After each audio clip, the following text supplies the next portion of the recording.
Bear Essentials podcast gives older bears a place to gather for real talk regarding topics and issues that they can relate to. Here at the Bear Essentials, we aren't just having conversations. We are looking to provide actionable intelligence through real-life experience and expertise of our guests. Our mission is to build a strong community that elevates and motivates people to go beyond their limiting beliefs by helping them realize that getting older is not an excuse to hibernate on their goals, but a reason to work harder. Hi, everyone. Thanks for tuning in. I'm your host, Charles Wallace. Today's guest is a speaker, a coach, and a best-selling author of the book, Greatness Beyond the Badge. I'm really excited to have him on the show today, and I can't wait to jump into this interview. So, without further ado, let's jump right into the interview with Michael Laidler. But first, a word from our sponsor. Wolfinger Consulting, experts who have achieved real results for their clients, including complying efficiently and successfully with overwhelming discovery orders, passing difficult third-party security audits, and deploying bleeding-edge technology platforms to control and preserve corporate information. Let them show you what Wolfinger Consulting can do for you. Be sure to check out their webpage at wolfingerforensics.com. Hey, Michael, thanks for joining me today. I really appreciate it. How are you? I'm great. I'm just happy that I woke up today and I'll get this chance to spend time with you and your audience. And I'm excited to have you. I know we've tried to connect in the past, and you've actually been someone that I follow on LinkedIn, and I really appreciate your content. And I was hoping to get you on to share that with at least my audience, and anybody that doesn't know you, hopefully they will get to know you even more. That's the plan. So could you introduce yourself? Well, thank you. My name is Michael Laidler. I'm a professional speaker, best-selling author, and most of my life I've been in law enforcement. Up to this point, it's been about 18 years. And at the time, I've been a police officer, border patrol agent. I worked in federal corrections, and that's probably not the most important part about me. The most important part about me is that I'm a dad. I think at the end of the day, that's whoever we are as a person, whether it's a father, a brother, a spouse, recognize who you are. And that's kind of what's got me to this point in my life. When we talk about the content I have on LinkedIn, it wasn't there. It wasn't there years ago because I didn't really understand who I am. So who I am, first and foremost, is a father. And then I do the speaking, I do the serving the community. But really, I mean, I'm kind of an open book. I know there's a lot I can say, but for the sake of your audience's attention and mine, I'm going to see what you guys want to know to help make the most out of this show. Fantastic. Well, you started off with a great message, because I think for all of us, I think everybody's still searching for who they are. And I think it's important that you started it out that way. I mean, the obvious question to me coming into this, my first in my mind, I'm like, I'll let Michael introduce himself and then let's talk about law enforcement. You already threw me off script, which is great. I like it because I love the way that came out. And let me tell you, it came out very authentic. So what about being a father? What does that mean to you, and why is it so important? You know, it's funny how we say we want to be a great parent, want to be a great father, great mother, someone to look up to. And it doesn't really take place until you're sitting in a situation or in your room and your child comes up and says something to you. And when that moment happens, you're like, okay, I know I'm on the right path. And over the last couple of weeks, it's been amazing because my son, he's turning 10 in a couple of weeks. He's been looking at my website as well as my YouTube. Probably back in April, he started reading my About Me page to me. And the day I heard him say that, it made me understand everything that I've been talking about when it comes to self-awareness, when I talk about leadership development, when I talk about defining who you are, your purpose, your path to greatness. All of it made sense at that moment. Now, there were moments in the past that I was like, yeah, I'm doing it right because other people came up to me and said, hey, Michael, great job. I like your presentation. But when you start thinking about your legacy and what you're doing right now on this planet, I think for me, moments like the one I had, just him reading back my webpage this wasn't like scripted. This wasn't like, hey, check out my page. It was no prompt. We were just on the phone. And he was like, Dad, I'm going to read this. And I was like, what are you going to read? What are you talking about? And he started going through that. He literally started reading my bio about me page word for word and started asking me questions. And I was like, I had a smile on my face because I was like, this is what it's all about. It's about creating that foundation. Obviously, we want to create leaders for organizations, but what about leading ourselves and leading our families? Because I know, Charles, you're in the same boat as me. One day we got to retire, right? So what does that mean? The company's still going to go on. The agency's still going to keep moving. I'm on my third agency and the other two are still running fine. And I understand that. But what I also understand now is that my development as a person is so freaking important because that's who I am. Whether or not I'm in an organization, whether I'm doing speaking on a stage, whether or not I'm in a church program, I have to understand who I am. And a lot of what I've been doing over the last 2 to 3 years is building that self-awareness. Unfortunately, in law enforcement, we don't do a lot of that consistently. What we consistently do is learn about our agency. We learn about the departmental rules. We learn about the policies, but we never take that time to learn about ourselves. I don't know how many academies you've been in, but I've been up in 3 at this point. I don't remember any curriculum up to this point talking about personal development, an actual personal development where you break down who you are, like what makes you happy. Oh, we can't talk about happiness in law enforcement. Yes, you can. That's nonsense.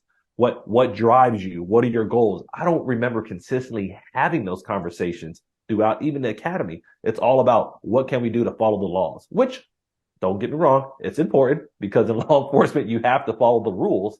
But what about the rule of your life?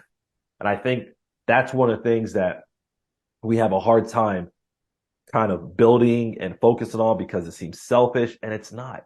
Because the less you focus on yourself, the less effective you're going to be as a person for yourself, your family, and the organization. If you flip that around and only focus on the organization or only focus on your family, I'm going to tell you now, you're not going to grow right, and you're not going to be the best person you can for themselves. So when it comes back to just going back to being a father, it really took place for me back in April when I heard him just reading my website. Another funny thing, he went to a conference with me last month in Minnesota, and he has a shirt like this one that says Michael Laidler. He's a junior. And I told him, all right, at some point in the presentation, since you're with me, a part of your work you're going to do is you're going to film some of my presentation. He loved it. He had my cell phone on the gimbal. He walked around. We were doing activities. He was going around. People were like laughing, joking with him, having a good time. But one of the things that I didn't realize was that he was actually listening to the presentation. And anybody that has kids or have been around kids, sometimes they don't tell you what they've heard until some time after. And for this particular situation, my presentation was on a Friday. A week and a half later, when we were driving on a Saturday, he was like, hey, Dad, remember when you talked about, he probably regurgitated maybe 5 minutes of my presentation to me in the car. I was like, you heard all of that? Yeah, he said, what happened with the story? And what happened with this guy that didn't have a good work-life balance? I was thinking in my head, you actually listened to all that? I wasn't really actually wondering about like what he was actually saying as much as like, man, you're actually listening. You're actually building, like you're actually paying attention. So going back to everything is being a father is great and it's taught me a lot. And I think everything I've done up to this point, I'm starting to see at that level. And I know I see it at other levels because I go speak, people tell me, but I think that touches my heart the most when my son, who I'm building this legacy for, he gets it. He gets some of the things that I'm doing. Now, is he going to be a professional speaker? I don't know. Is he going to keep running the business in the next 20 or 30 years once I'm probably out of the game? I don't know. But the foundation's there. And I think when we look at any industry we're in, you have to have that foundation being built, because when bad things happen, when you have long days, you're going to be with yourself and then probably with your family and then the organization. You know, it's an interesting thing you bring up, and you mentioned that About Me page. And as you were speaking about it, I start thinking about this. And I think it's probably this way for a lot of us. When you were sitting there creating that About Me page, My assumption is you're thinking about all these people that you want to present who you are to. Did it ever cross your mind that your family, when you were, Yes. it did? Yeah. Yeah, it did, because one of my slogan, my phrase is, it is simple, create your legacy. And what that means to me is I'm building something for the future. I'm not just building it for the right now. And trust me, I want to do great right now, but I understand that if I build this business right, if I build a professional speaking business, that in the long run, that if my son wants to, or his children, whenever he has them, hopefully he has some, or any of my nieces or nephews, even my sister, whoever it might be, they can take this that I'm building and continue to grow from it, and they can continue to prosper from it. So my About Me page, I don't think I directly thought my son would read it, but I was looking at the big picture of, hey, this is something that I want my family to be proud of, because it's something that they can do, because we see generational wealth. I have generational love in my family. We don't have generational wealth, which is real. I understand completely. I'm not, my mom is great. My grandmother was great when she was alive, but the money wasn't there, but the love was there. And since they gave us that love, now I want to make sure I can bring the finances to go with that love. Yeah, great message, and you already got me thinking. When that About Me, that was pretty poignant way to start it, because I know when I kind of did my own for just a podcast, like it never. I'm like, I want everybody to know this about me, to know that about me, right? But I can't honestly sit here and tell you that it ever, like, I ever went, you know what, is my family going to read it because they see me all the time? But that was a great way to start it. You said something else in there that I want to definitely jump into, and I like the way you said this. You talked about, if people, and it almost reminded me of balance, Michael. You kind of said, if you do it this way, too much of this way, you worry about yourself too much, or you worry about the organization too much, you're not going to be right. When you say you're not going to be right, in your opinion, what's that kind of ratio? And it's probably different for everybody, but what's that balance, and how does it get you right between balancing work, home, and most importantly, yourself? You have to have time management. One of the parts of my book, like literally the last chapter, is called the 24-hour formula. And then there, you look at your schedule hour by hour. You include sleep, eating, work, exercise, family time, and most importantly, personal development time.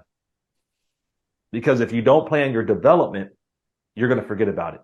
You're not going to forget to go to work. We never forget to do that. And without work's going to remind us. You're more likely not going to forget time with your family, especially if you have kids in your house, or your spouse in your house, or whoever. But a lot of times we forget who we forget to take that time to develop ourselves and put that effort in. So for me, work-life balance is a daily. This is going to throw some people off, because usually when I say it in a presentation, people are just like, they're like, oh man, I can't believe he just said that. I recommend 10% of your day is built to grow you. That's about 2.5 hours a day, about 67 hours a week, and about 160 hours or so, give or take. My math might be a little off, a month. But that allows you to grow to who you need to be and who you're meant to be. That balance has to be there, because if you don't have it, think about it. Right now, most people work 8 hours a day on a job. Realistically, it's more like 10 hours, because you got to get dressed. You got to drive to work. You're probably going to pack food for work. If not, you're going to probably grab something, however that works. Then you're going to actually physically be at that location at 8 hours. And then you're going to have another hour or so on the backside. So where do you grow in that point? If you're spending 8 to 10 hours on an organization, where do you fit time in for yourself? So I found out a good work-life balance is building that daily growth in every day. And that can be anything. That could be watching your podcast multiple times. That could be reading your LinkedIn messages, whatever it might be. I mean, Charles, we talked about the amazing growth you've had on your podcast. That could be something people can look at daily. Okay, part of my growth is going to see Charles's next guest, because we want to support him, but we know that he has valuable information in that podcast. It can be reading a book. It can be just taking that walk where you clear your mind and just focus on you. You go into a level of mindfulness. Like it can be anything, but it has to be time solely dedicated to what you're doing. And I don't mean multitasking. I don't mean, hey, I'm going to listen to Charles's podcast and then type an email. No, I'm not saying that because that's not focused on you. Because that email more than likely is going to be focused on a whole nother faction that can wait. So that work-life balance comes from actually taking the time and the energy to put you on the forefront, because we've seen in law enforcement, it's extremely stressful. There's studies out there that say that we live only 10 years after retirement. People that are non-law enforcement live 30. That's a big difference. So in that time period, what are you doing to develop yourself? I mean, if you think you may only have 7 years, you better make that 7 years count at the end. Obviously, I hope it's not 7. It was an average study. But what are you doing daily? Because that's one of the hardest things I think we face, because we're not doing that and we're not helping ourselves grow to that level because we're not thinking about it. We're just thinking about, okay, the next call for service. All right, the next report that has to be filed. Okay, what am I going to do with my kid's baseball game? Okay, that's all important. But what are you doing for yourself? And that work-life balance is going to come from you actually taking the time and filling out what you're going to do daily. You say, well, Michael, that's too much. Well, do it weekly. Do something. Like, get a calendar for your life. Because what I love to say, if you don't control your time's going to control you. And next thing you know, you're going to be 20, 30 years later, and you're like, oh, I should start working on myself. Well, you lost 20 or 30 years. You could have been spending, even if you say, well, Michael, 2.5 hours too much. Spend 10 minutes.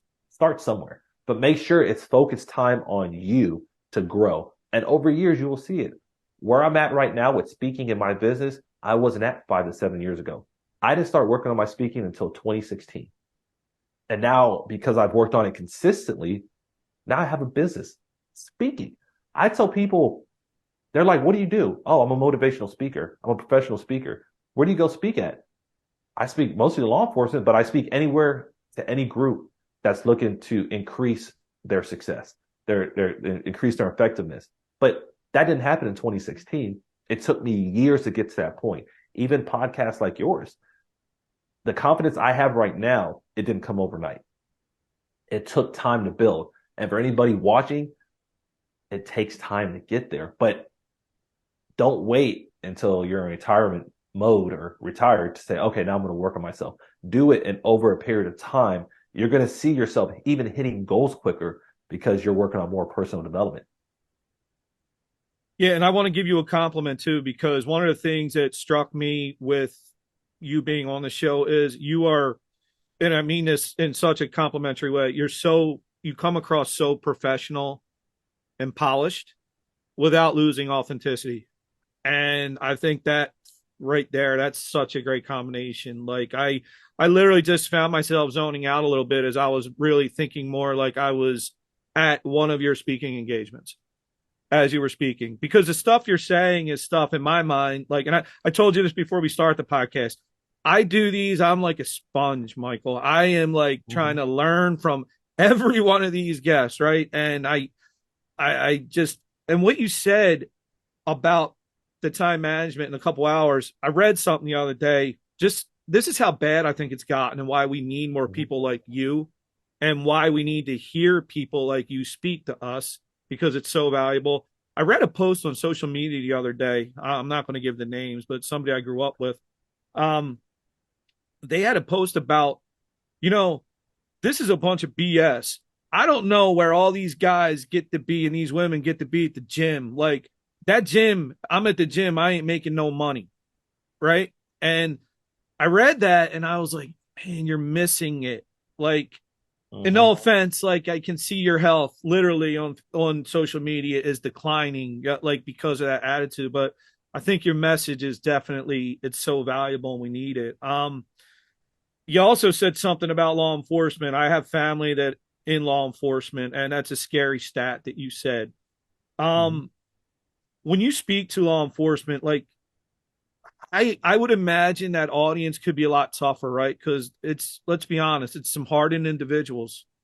How do Mhm. you get across? How do you get this message across to them, Michael? I relate to them right away with a story that they can relate to. I tell stories out the gate, and it's because you're right. Law enforcement, we do ourselves a disservice because we're very hardened for obvious reasons.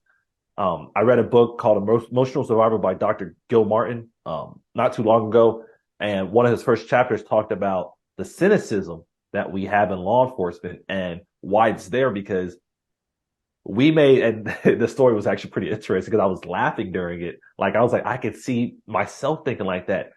He talked about, I want to say it was a Boy Scout leader, and what he talked about in that story was like a non-law enforcement person would see a Boy Scout leader as something positive, like, oh man, he's going to go do great with the kids. He's going to teach them growth.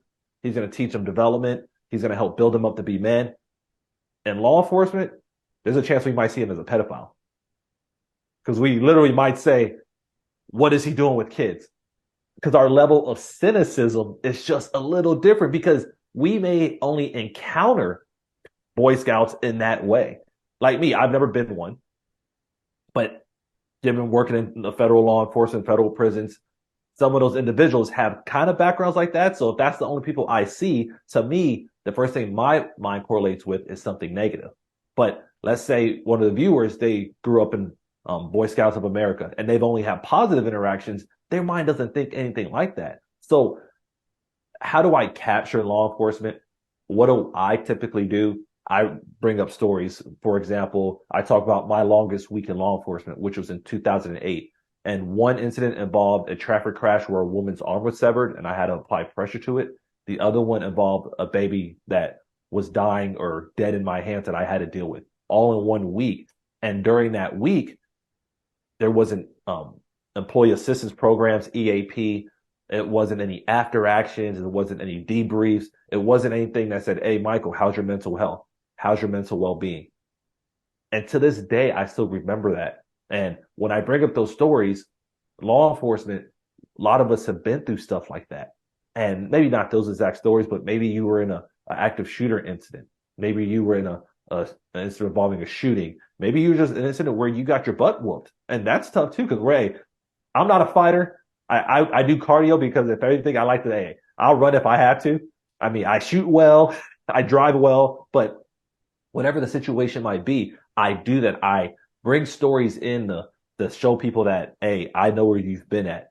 I don't know your exact story, but I know I've been through stressful things. And I think that helps me out. I think where there's a little divide in law enforcement is when people that are non-law enforcement try to come in. Like my buddy, for example, he's a professor at Iowa State. He's much smarter than me. I tell him that all the time. We work together on projects, on doing leadership assessments. And one of the things we talk about is he can't just go to a law enforcement conference and get their attention because his story has no correlation to what they do. And unfortunately, they're not going to listen as well. They hear my story and any data I give after that is more, like you said, like you're like, it's more like a sponge. So I think the fact that relating stories to law enforcement groups really helps them connect. I think that's what helps me succeed and has helped me to where I'm at now because I have actual stories and incidents that I've learned to obviously say out loud. And like, I do appreciate you saying professional. Like it took me time to get to that point. Like I wasn't always a storyteller. I used to always get upset when I was in trainings before and guys would give war stories, but I've learned how to use them effectively. If I give an hour presentation, it's not going to be one long story for an hour. I will incorporate it into the presentation, but also give value and strategies for people to get better. But by being able to do both of those, I think helps out. I think that's what's helped me out in the law enforcement groups, just having relatable stories and being able to show them that, yes, I've suffered through trauma as well, just at a different level that they may have. You know, it makes sense. And you used another word during your description there that I think relates not just to law enforcement, but I think it could be it's more of an epidemic, I think, with society right now. And I think it's cynicism. Listen, I don't think look, we probably have reasons to be cynical, right? But I think that cynicism is causing an issue with a lot of people with their mental and their physical health. what would you say to try to, because you're a really positive person that radiates off of you, and you're the kind of person that, listen, I've learned a lot now. I'm 51 now. I was a cynical, very cynical person through my 30s and 40s. And I look back, and that person I was is that cynicism was a big cause probably for the way I became. So how do you talk to people that may not be in law enforcement? How do we get around that cynical nature to start to be more positive and to start to, make ourselves better? Like, we don't always have to be negative. I feel like some people enjoy the negativity. How do we beat that problem? I think it starts with you as a person. You have to realize that every situation is different. And I know we say that when we go to a call for service and we're like, every call is different. There's no routine call, but it takes work. It's not easy to just, you're not, let's keep it real. You're not going to remove that cynicism. There's no way. Like, going back to the story I just gave about what I read in Dr. Gilmartin's book, I related to that other officer too, with the cynicism, because most of the people I've dealt with, that's anything related to that industry, to that group, like Boy Scouts, have had a closer ties to the pedophiles than positivity. But what I've also learned is that everybody is different. Like, literally, every criminal I've dealt with is different. But what I started to look at is, how did they get to that point? A lot of times people are not set up to succeed in our society. I don't care how many programs, I don't care how many opportunities people think that are out there. Depends on where you're raised. Sometimes you will never see that. And sometimes, depending on where you're raised, the streets are going to be stronger than the institution. And it's hard for people to realize that, especially those that haven't been in it. And that doesn't mean it's not a race thing. It's not a gender thing. A lot of times it's a socioeconomic thing. If you're in a certain environment, that's what you're going to be geared towards. So I go back to looking at this criminal and how did they get to this point? How do some people get to being a bad guy or a bad girl? You start going back to their life story, and they were never going to succeed. A lot of them drop out of high school. A lot of times they end up getting into gangs or people in groups of people that pretend to have their back. A lot of times they're forced to look for that comfort. Once again, when we think about kids want comfort. That's just part of, at 12 or 13, I wanted comfort. I wanted to be around people that were going to make me better. I was fortunate enough to have a grandmother that wasn't going to let me fail. But I knew my friends, some of the people I did hang out with, they didn't have that same household. And where are they at today? What have they done? But that's part of understanding where cynicism, empathy, perspective comes from, is that everybody's different and everybody has a different life story. It can be easy for me to make a judgment on people. That's easy. I think you said it earlier. It's easy to take that negative approach and say, oh, that guy, he's a scumbag. But we start giving that person that label. And they might be a scumbag. Don't get me wrong. If you did some stuff to some kids, you're a scumbag to me. But I still have to look at the other side. How did that person get to that? Is it a mental disorder? Is it that they were abused growing up? It's a lot of things to look at. And it took me time. At 20 years old, 21 years old, I didn't have that perspective that I have at 37. I think same thing with you. At 51, you've seen a lot more things now than versus being 21. And as you've seen more things, you start, what I tell people is you start putting together all the things that you've seen. And while it's easy to make that surface judgment, would you want someone to make that same judgment on you, not knowing your story? Because everybody has a story that's got them to where they're at. And I think for law enforcement officers, as you grow, it's good to actually understand how people got to where they're at. Because if you don't, you're not going to be helpful. And then you're going to carry that cynicism back into your life, and you're just going to be angry at the world. Road rage. That's a little off what we're about to say, but people have road rage. And I tell people, what are you mad about? Because you don't know what's going on in their car. Yeah, they cut you off. Okay, I don't get road rage. I'm just like, oh, that person must be mad at me. I don't get it, because maybe their kids just got their nose busted in school and they're trying to get to them. Maybe they have to use the bathroom. I don't know. Or maybe they're just a-holes. I don't know. but it's part of perspective. You don't know because we've all drove fast before. We all go cross the lane without using our turn signal. We all rolled through we did the California roll through the stop sign. We've all done it at some point, but perspective, I think, is what it comes down to. And when it comes to that cynicism, trying to manage it and understand that there's a bigger picture out there, I think that's where personal development comes back into place. Because as you read more, you listen to positive podcasts like yours, Charles, that's where you see the growth. You're like, oh man, all this happened to this person. I would have never thought that Michael went through a divorce. Well, I have been. I'm still positive. Oh, Michael didn't get every job he wanted. Well, we don't get every job we want. Hey, you keep pushing. Oh, Michael grew up moving from house to house. At one point, I lived out of trash bags. My clothes, a dresser drawer was a trash bag to me. But I understand that and I grow from it. But I go back to that cynicism and I'm like, okay, why am I thinking like this? That Boy Scout or that Boy Scout leader, okay, let me go back. There's probably a positive side. Let me figure out how to pull that out. So when it comes to my energy and when it comes to cynicism, it's not easy to manage, but I try to take everything into my entire picture, and then I try to grow from there. And it's helped me out a lot.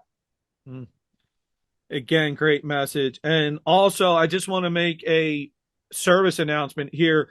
Michael's thoughts are his own. I've never broken any traffic laws for any police officers that are watching. So don't.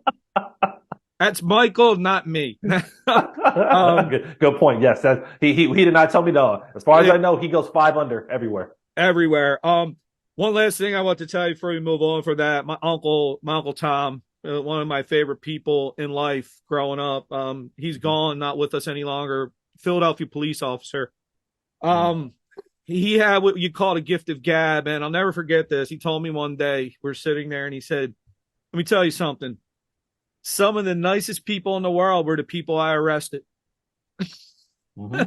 He's right. Yeah. Yeah. So I remember that still. And I was like, you know what? That's a great point. Well, it's, as we're talking now, it's June, which is Men's Mental Health Awareness Month. So I kind of wanted to ask you, because I think this is a tough topic and I think you're doing a lot of work in this area to help. I mean, for police in general, Michael, how difficult is it for them to even come forward? And then what resources are out there for them to get the help they need?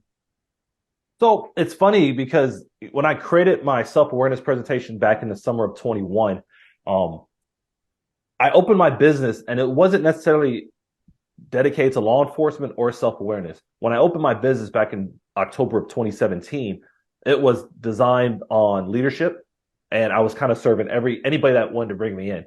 That doesn't work well, guys. So if you're an entrepreneur, you got to pick an industry and you got to stick with that initially until you get a foundation. If you come out like I did, you're just all over the place and nobody knows what you're about. And trust me, guys, it's not a great formula to monetize a business and become profitable. But it was until the summer of 21 where I started to look at things going on. Obviously, we had a big incident happen outside of COVID. COVID's a whole other beast in itself. But we had the whole George Floyd thing.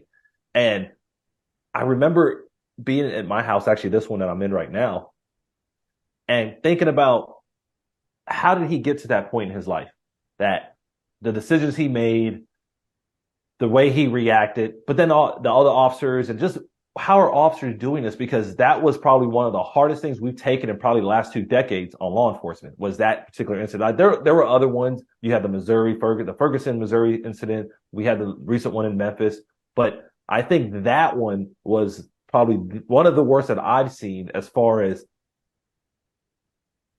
what we deal with in law enforcement, how people perceive our industry. I think for me, that was probably the worst. So what I had to look at is, why are we so stressed out outside of the normal calls? And what I realized going back to is we're not working on ourselves as men.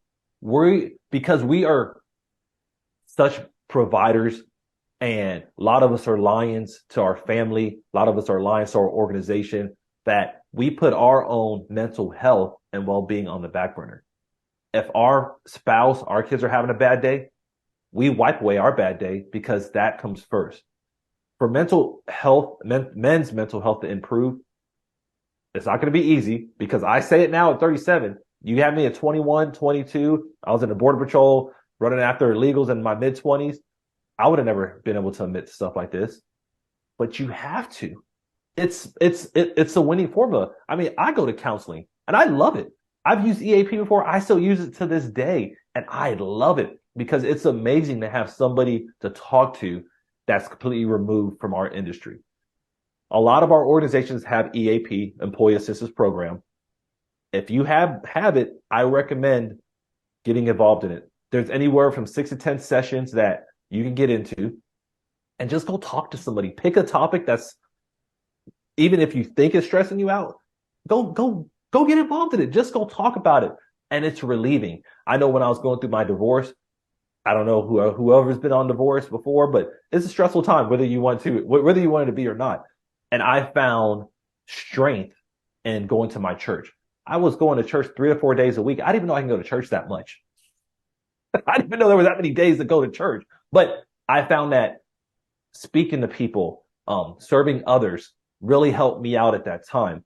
But as a man in law enforcement, we're not taught to show weakness. And even you could say women in law enforcement, none of us are taught about weakness and going to people for help, because we're supposed to be the people helping others. But what I've realized, and I think the whole world is starting to realize, is we're not focused on mental health. And it's because we have to make sure that people understand that it's okay. The resources that are out there, they've been out there. Some of the ones I've named on this show didn't just start last year. They've been out there. But I think the biggest resource is you saying, okay, I'm going to go talk to somebody. I think that's where it starts. You are your biggest resource, because if you don't go initiate it, you're not going to get it done. There's other departments, like I was talking to a deputy chief, Ruben Ramirez, out of Dallas PD, and we were talking about how they created a program called Checkpoints for their agency. He just implemented it about a year ago. He wrote an article in the recent IACP magazine about it. And in that program, they have their peer support team. What they do is they'll follow up with people, I want to say every month, that's went through any major incidents. And they just follow up and say, hey, how's everything going? Do you need anything? And they just have that follow up. Now, there was another study, and it wasn't based on what he did, that says that the smaller the agency goes, the less programs they have. Which we talk about funding and, well, we can't have a peer support unit, Michael. You got to do something no matter what it is. You have to find, there's people like me that just do self-awareness classes.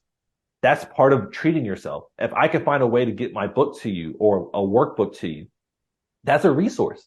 And it's not going to cost you or your agency more than $25, $30 if you just say, hey, I just want a book to write on. I just want the paper that the workbook, I'll write on the back of it. I may not read it, but I'll write on the back of it. But you have to do something to build yourself up. I don't know about you, Charles, but my door is always open. My phone's on. I mean, I have it sitting right here next to me. My email's open. My social media is there. But to build up men's mental health, it starts with the person realizing that they need it. I know people that go through tough stuff, and a lot of times I was just talking to my buddy yesterday. He learned about an investigation that was put on him that he didn't fill, and I said, how are you handling it? And that's a very tough question to ask somebody else. It's because you don't know what they're going to say. I talked to somebody a couple of weeks ago, and I just saw him. I said, how's everything been going with you? And he was like, when he started to do that pause, I saw it coming. I saw something not good. He was like, yeah, man, I'm going through a divorce. That's why I lost so much weight over the last year. I was like, well, tell me about it. Tell me how are you handling it? And he was like, he said, I was doing really good over the last year. Like, I stopped drinking and everything, but over the last month or so, I started drinking again. But he said, man, the fact that you just brought that up, I don't need to do it, because in his situation, he was getting divorced and he had all 3 kids, and they're teenagers.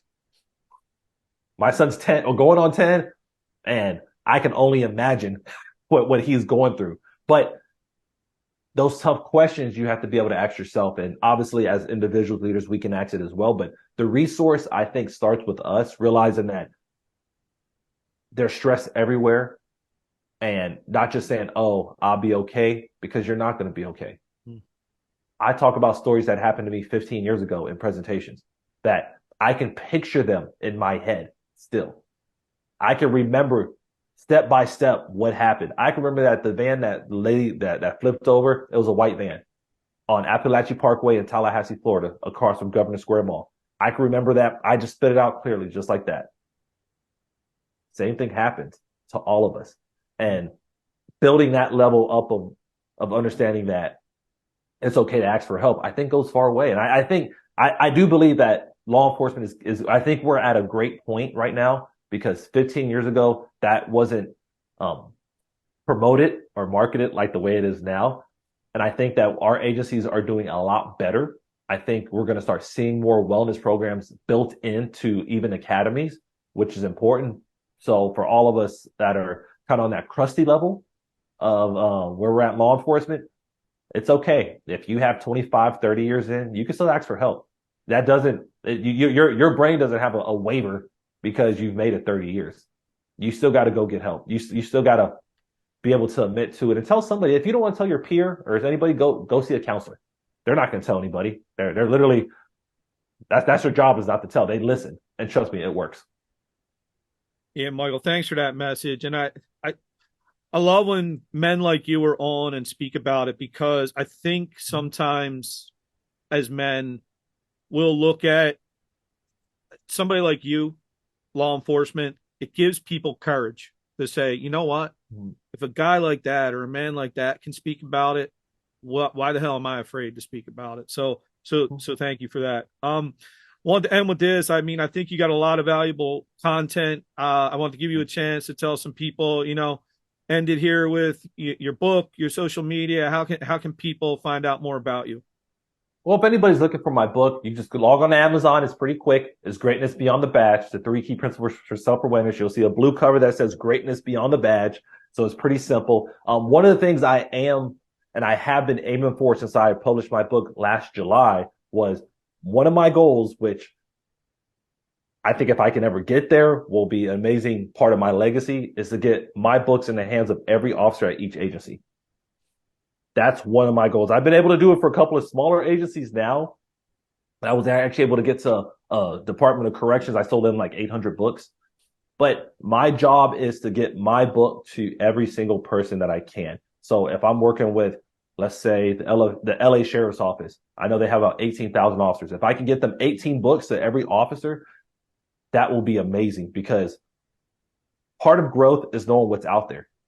And I think a lot of times, at least prior to 2021, when I started focusing on self-awareness, I didn't know what was out there. It's not until now, with all the self-awareness, all the personal development, that I realize how many resources are out there for people. When I sit here and I say on this video what I've seen, it's because it was during personal development time. So you guys can see how all that correlates. So if anybody's looking for the book, it's Greatness Beyond the Badge. Obviously, if you want it for your agency, if you have any role in buying bulk books, let me know. You can reach me at michael@michaelaidler.com. Obviously, my website is michaelalaidler.com. LinkedIn, where Charles and I met. That's always a big platform for me. You can direct message me, DM me. Obviously, I post daily throughout the week, and I'm always trying to find ways to add value to you guys. My YouTube channel, which I'm growing, I'm about 104 videos in now. It's been pretty cool because I've been really focused on that the last year and a half. So there's a couple of resources you can find, but obviously Charles has my contact information. I definitely hope you can subscribe and like this video, comment on it, give it his 5 stars that he deserves, because I think that's important as well. But a part of our collaboration, not just Charles and I, but us as the people speaking and the viewers, is realizing that there's people like us out here. We want to see you guys grow. And if you're looking for myself, you have my social media. I told you my email. You can rewind back about 30 seconds or so to kind of hear that again. But reach out, guys. You're not alone, and there's resources available. And if you don't want either of us, just go find somebody. Hey, my goal is if I can get one of you individuals just to start focused on yourself, that's a win for me, because that's what it took for me. And that's what somebody else did for me years ago. They helped me out, and it took me to another level. Yeah, and I'll make it easy for everybody too. I'll make sure to add all this stuff into the show notes so that they can click and I'll just end with this. I find Michael's content extremely valuable. So please, it's men like him and the content he's putting out there. It's like you said, we need to make ourselves better, and that schedule of, a few hours a week, add a guy like Michael and his content into that schedule, you'll benefit from it. So thank you all. I always appreciate everybody tuning in. Michael, thank you. And listen, everyone, take care. And if you need anything, any help, people like Michael and myself, we're out there. Just reach out. Take care, everyone. Bye.